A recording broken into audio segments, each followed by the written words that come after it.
السلام عليكم حبيباتي، كي دايرين؟ لاباس عليكم؟ كنتمنى انكم تكونوا بخير وعلى خير. نهار جديد وروتين جديد.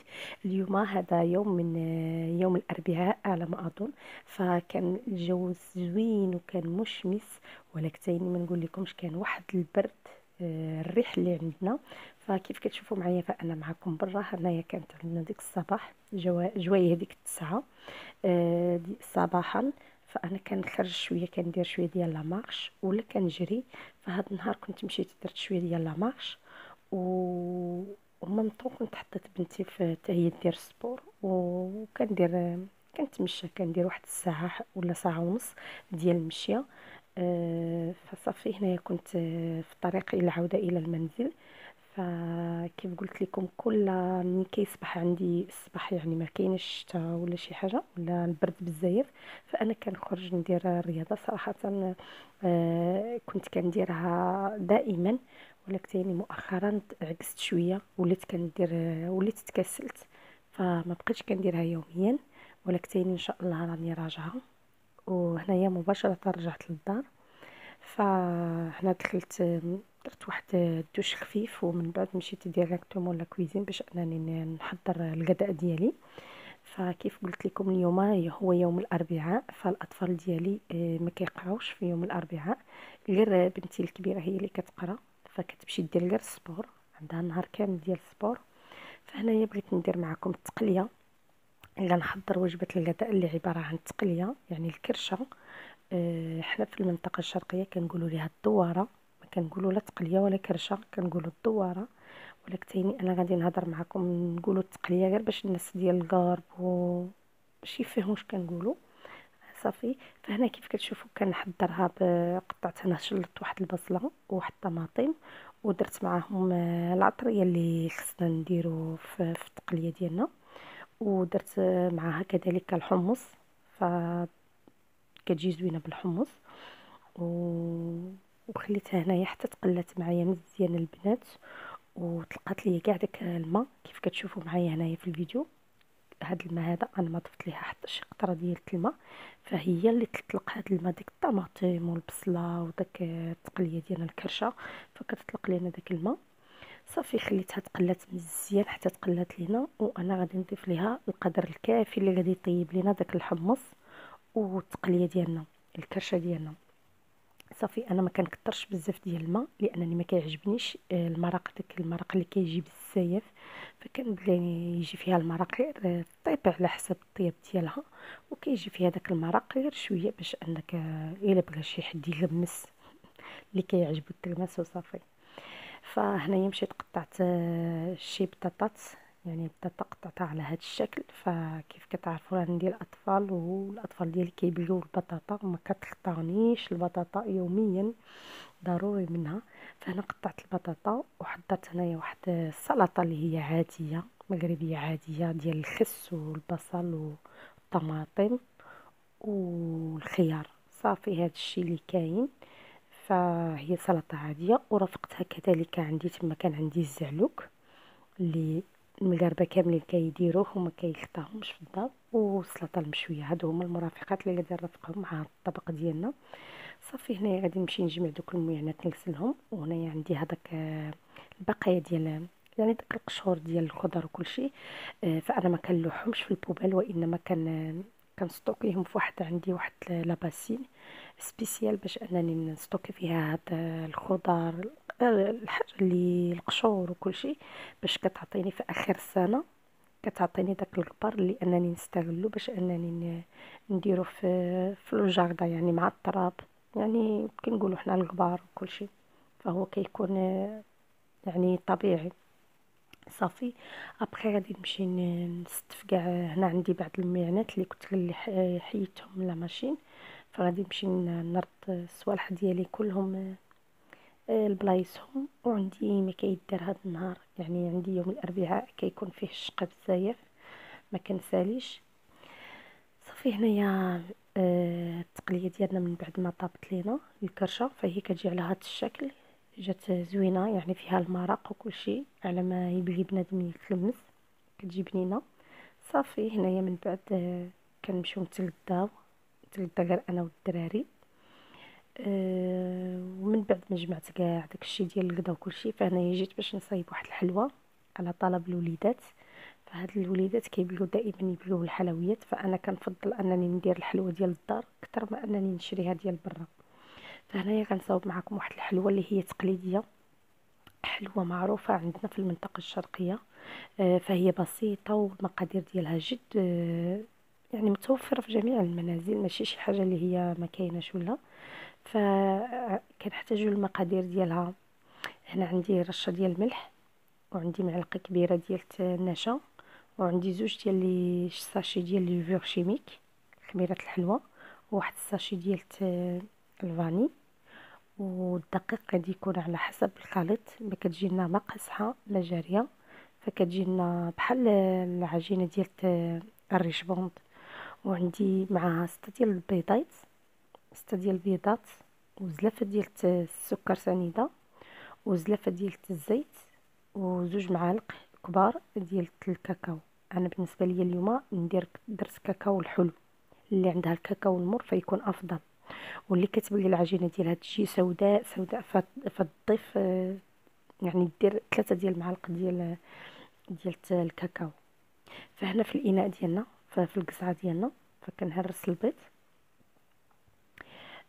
كنفقس هذوك 6 ديال البيضات، وكنضيف عليهم داك السكر سنيده كيف قلت لكم زلافه.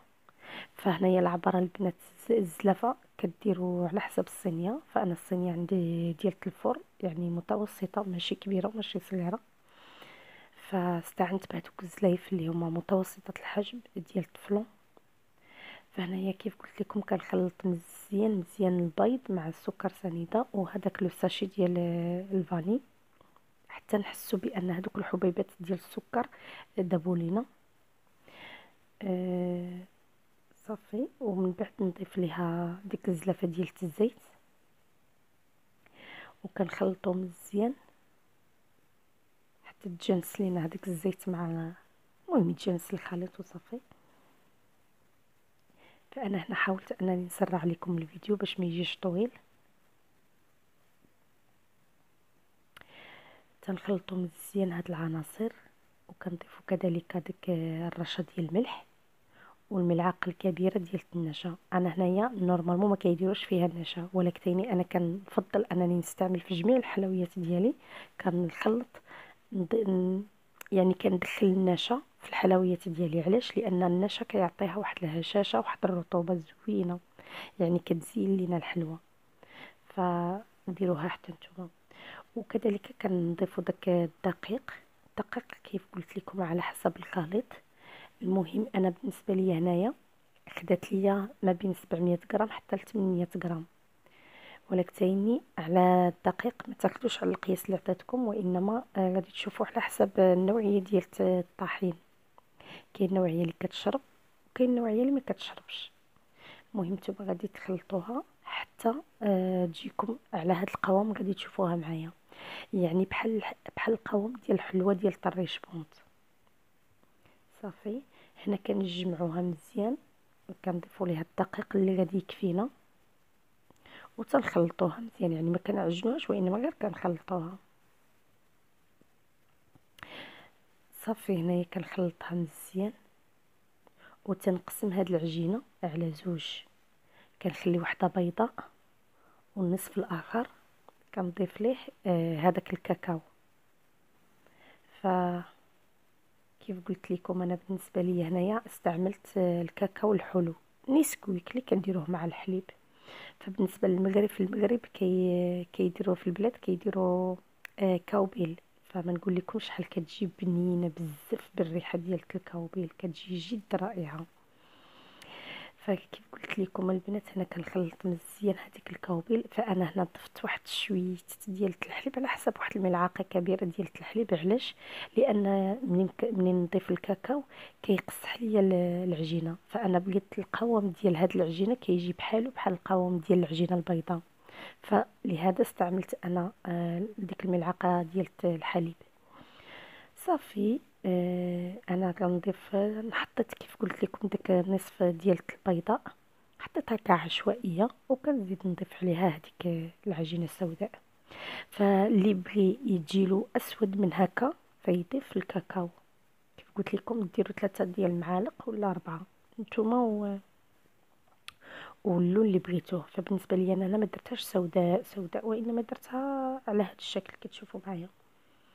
صافي هنايا البنات من بعد ما حطيت كاع داك العجينه ديالي، فهنايا غادي نبقى نبسطها، وغادي نبقى نستعن بشويه ديال الزيت، نبقاو ندهنوا اليدين ديالنا باش ما تلصق ليناش العجينه في اليدين. كيف شفتوا معايا فالعجينه هي رطبه بزاف كتلصق في اليدين. نتوما استعنوا بالزيت، تبقاو تدهنوا مره مره يديكم بالزيت باش تجي لكم سهله تبسطوها مزيان. صافي انا كنطويها هكا بحال اللي راني كنطوي المسمنه البنات، باش لداخل تجينا داك الزخرفه، يعني ما تجيناش. فهمتوا؟ صافي. وهنايا كنبقى نبسطها هكا، كنبسطها حتى على حسب الصينيه ديالنا. المهم ما تجيش رقيقه، وانما تجي شنو غنقول لكم، تجي متوسطه، حيت هي غادي تخمر فيها الخميره ديال الحلوه. تجي نتوما غتشوفوا معايا. فانا هنا نبسطها مزيان باليدين ديالي. اللي عندها داك الرولو ديال باتيسري فتستعن به، فانا في الاخر غادي نستعن به غير باش انني نحيد هاد لي طراس ديال اليدين الاصابع، نسرحها مزيان على الصينيه ديالي. كيف قلت لكم هاد الحلوه زوينه البنات وما كتاخذش معكم حتى الوقت، يعني كديروها في دقائق معدوده. صافي انا استعنت هنايا سرحتها مزيان على الصينيه ديال كيف كتشوفوا، واستعنت بهذا الرولو باش نحيد هذاك لي طراس ديال الاصابع ديالي فقط. وغادي ندخلها الفرن اللي ديجا مسبقه وسخنته على 180 درجه، كنخليه يسخن. من بعد ندخل الحلوه ديالي للفرن، وكنقص الفرن حتى ل 170 درجه، نخليها طيب على مهلها. وي نخليها طيب بشويه. المهم خدات ليا على حسب 30 دقيقه ولا 40، ما بين 30 حتى 40 دقيقه ديال الطياب. كنخشي واحد السكين وكنشوف الا خرج لنا يابس فهي طايبه معنا. صافي كنخليوها شويه تحمر لينا في الفوق، يعني ما نحمروهاش بزاف. وهنا وهي سخونه كنزينوها بالكونفيتور. بالنسبه للكونفيتور فانا هنا درت الكونفيتور ديال الفريز، فهذا هو اللي كان متوفر عندي. فانتوما ممكن انكم تستعملوا الكونفيتير ديال المربى، اي نوع ديال المربى، سواء ديال المشمش ولا ديال البرتقال ولا ديال اي نوع. واللي ما عندهاش المربى تقدر دير العسل حتى هو، ولا كذلك النباج، حتى النباج تقدري ديريه. المهم انك ديري تدهنيها وهي سخونه، هذا هو باش انها ترطب لنا ديك الطبقه الفوقانيه، ومنين كتجي تقطعيها كما تحرس ليكش. صافي انا زينتها هنا بالزنجلان، الزنجلان اللي حمرته في المقلاة ديالي باش يعطينا ديك النكهه زوينه مقرمل. فانا زينتها بهذا الشكل. ممكن انكم تعوضوا الزنجلان بجوز الهند، الكوكو، اولا اي نوع ديال المكسرات، سواء اللوز مهرمش ولا الكاوكاو مهرمش اللي بغيتو. فانا درت الزنجلان، حنا معروفه عندنا كنديروا لها الزنجلان. صافي انا غادي نبقى نقطعها هكا كيف كتشوفوا معايا حرابل، وكنولي نقطعها بشكل مائل. المهم الصوره كتوضح كل شيء.